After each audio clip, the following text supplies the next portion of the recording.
salitang bumubuhay. Alleluia,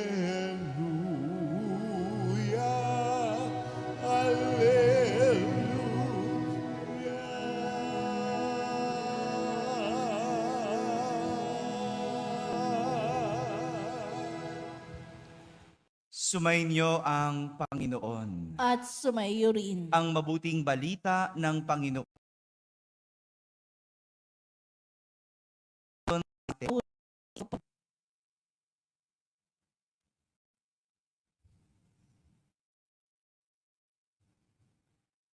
Noong panahong iyon, sinabi ni Jesus, ang hari ng Diyos ay katulad din ng isang malaking lambat na inihagi sa dagat at nakahuli ng sari-saring isda.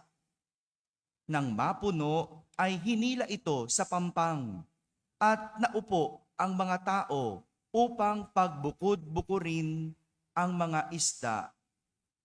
Tinipon nila sa mga sisidlan ang mabubuti, ngunit itinapon. Gayon din ang mangyayari sa katapusan ng daigdig. Darating ang mga anghel at ihihiwalay ang mga makasalanan sa mga banal at ihahagis ang mga makasalanan sa maningas na pugon. Dooy mananangis sila at mangangalit ang kanilang ngipin. Naunawaan na ba ninyo ang lahat ng ito? Tanong ni Jesus. Opo, sagot nila. At sinabi niya sa kanila, kaya nga ang bawat eskriba na kumikilala sa paghahari ng Diyos ay tulad ng isang puno ng sambahayan na kumukuha ng mga bagay na bago at luma sa kanyang taguan. Nang masabi na ni Jesus ang mga talinhang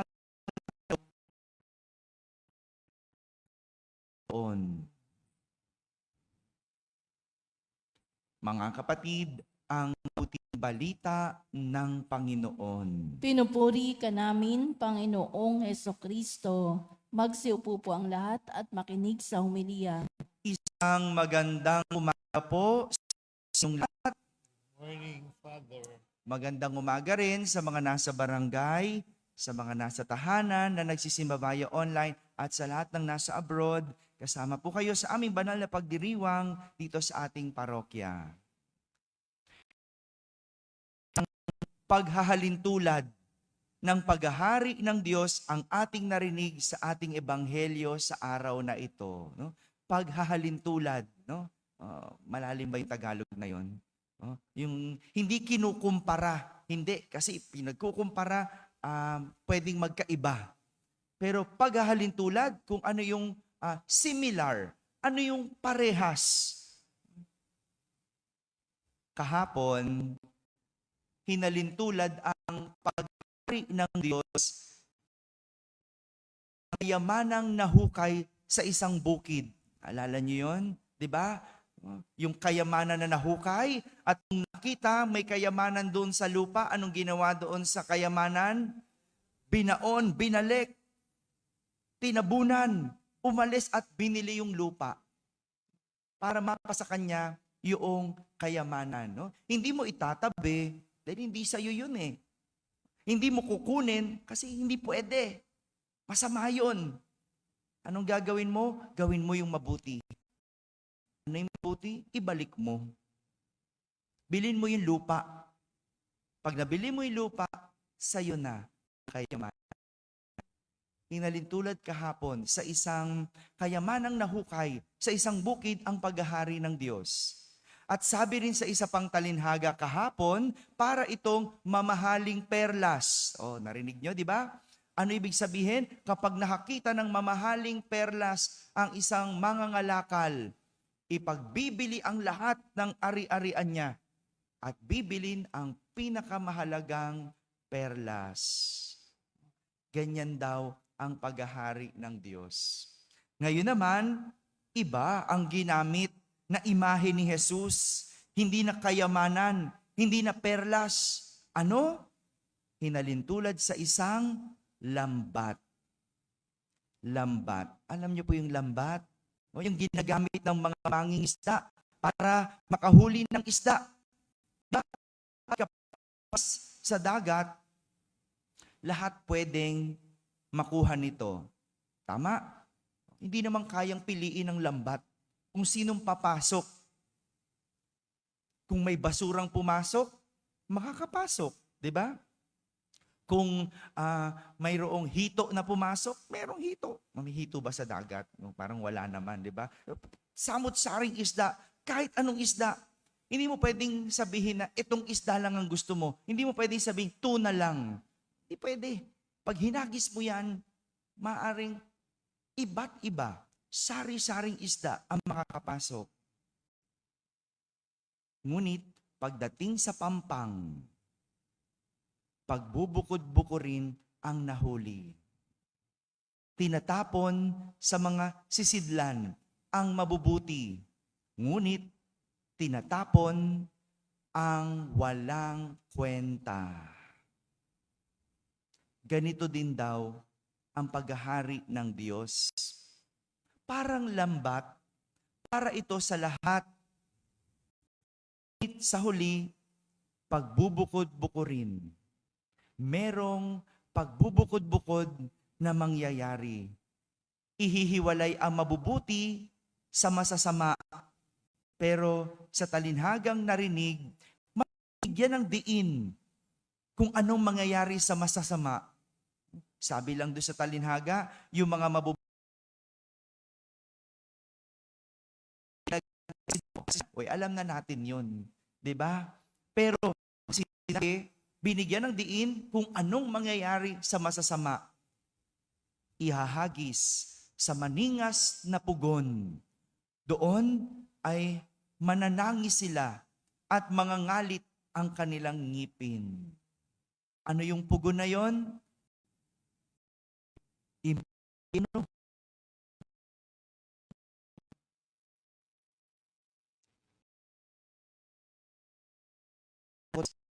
Depende kung paano natin ito titignan.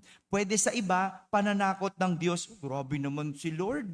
Talagang itatapon kami sa apoy. Pwedeng tignan ganun. Pero pwede rin namang tignan bilang babala. Bilang isang paalala. Paano man natin tignan o gustong tignan, ang lang puntuhin ni Jesus ay sa kaharian ng Diyos, bawal ang masama. Sa kaharian ng Diyos, walang masama. Ito ang dahilan, kaya ang Diyos, sa ating unang pagbasa, inutusan si Moises. Anong utos kay Moises? Gumawa ng isang tabernakulo. Ano bang isang tabernakulo? Simbolo ng presensya ng Diyos. No? Ngayon, sa panahon natin, ang tabernakulo, yung lalagyan ng Blessed Sacrament, lalagyan ng ostya na consecrated. Ano ba yung ostyang consecrated? Hindi ba katawan ni Jesus? Katawan ng Diyos? So, nung panahon ni Moises, inutusan siyang gumawa ng tabernakulo, presensya ng Diyos, at napakadetalyado ng pagkakautos ng Diyos kung paano gagawin ito ni Moises. Siya namang sinunod ni Moises. Ganyan naman dapat di ba? Kung anong sabihin ng Diyos, bawat detalye susundin. Kung anong sabihin ng Diyos, tutuparin. Kasi alam natin yun ang mabuti. Hindi ba? Tayo lang naman yung nag-iiba-iba no? Ang sabi ng Diyos, igalang mo ang iyong ama at ina. Pero tayo, Father, paano kung yung nanay ko pasaway? Tatay ko, babaero, gagalang ko pa rin ba? Di ba? Igalang. Hindi naman sinabing igalang kung mabuti ang iyong nanay. Bastusin kung masama. Walang ganon. Tayo lang yung nag-iiba-iba ng utos eh. Pero si Moises, sinunod bawat detalye kung paano gagawin ang tabernakulo. At yung tabernakulo yun, na simbolo ng presensya ng Diyos, yun ang naging gabay ng mga Israelita sa kanilang pang-araw-araw na buhay. Kaya nung sila'y nasa isang lugar, tinitignan nila yung tabernakulo bilang gabay, bilang tanglaw ng kanilang paglalakbay. Sabi nga, nagpapatuloy sila ng paglalakbay tuwing tataas ang ulap sa tabernakulo. Imaginein mo yon, no? Yung tabernakulo, kapag merong ulap sa ibabaw, lakad. Pag hindi tumaas ang ulap, hinto sila. Hindi nagpapatuloy. Ang galing ano? Sinusunod ang Diyos. Diyos ang sinusunod nila sa kanilang buhay. Diyos ang tinitignan nila sa kanilang buhay. Ang galing, no? Para malaman kung ang isang bagay ay mabuti o masama, tignan mo ang Diyos. Gabay ang Diyos. Hindi ba? Kung minsan sa buhay natin, parang tila mayroong parehas na mabuti. Halimbawa, no? Nag-iisip ka kung ano mangyayari sa iyong buhay. Mag-aasawa ba ako o magpapari? O, parehas mabuti, hindi po ba? Tama ba? Hello. Parehas mabuti, di ba? Mag-aasawa dyan ang mas mabuti para sa iyo. Kaya paano mo malalaman? Kailangan mo ng Diyos bilang iyong gabay. Ngayong araw na ito, natin si San Ignacio de Loyola. San Ignacio ay kilala sa discernment of the Spirit, isang pagninilay. Para kay San Ignacio de Loyola, may pinagninilayan kung ang parehas na bagay ay mabuti. Kapag ang isa hindi mabuti, walang pagninilay.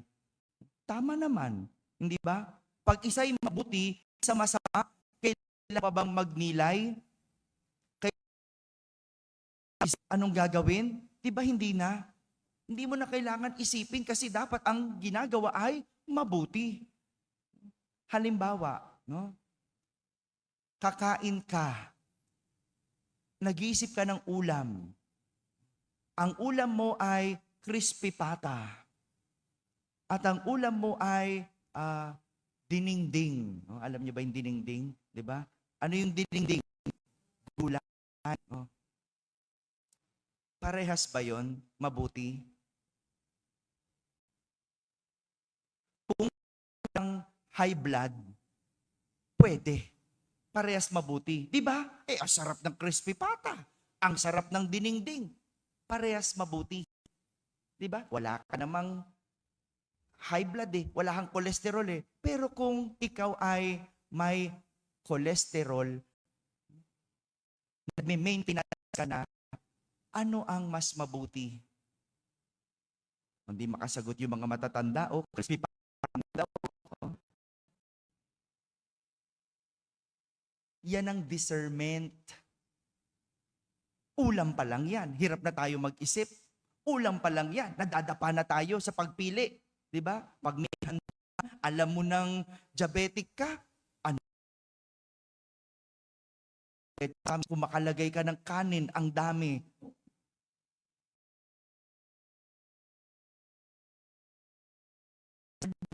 Mas mabuti. At ganun din sa buhay.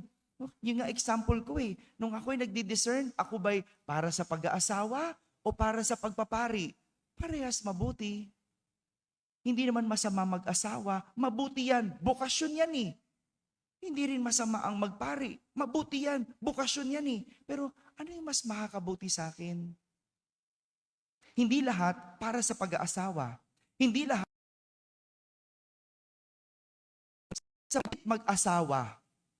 kahit hindi naman para sa pag-aasawa, hindi na nag-isip, kaya ano nangyari? Ayon, wala pang ilang taon, hiwalay na. Kasi pinilit mo eh. Hindi ka pa handa mag-asawa. Gusto mo, papalit-palit ka pala ng partner eh. Sana hindi ka nag-asawa.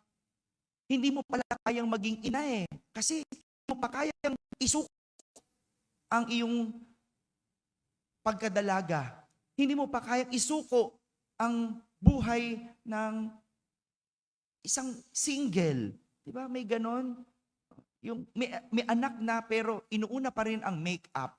Inuuna pa rin ang lumabas, mga kasamang barkada. Eh, kahit mabuti ang pag-asawa, hindi yan. Nakita niyo po yon? Kaya, ang tinuturo sa atin, magnilay. Discern. Sa mga bagay-bagay, tingnan kung ano ang mas mabuti para sa atin. Dahil ang kaharian ng Diyos, parang lambat. Bawal ang masama.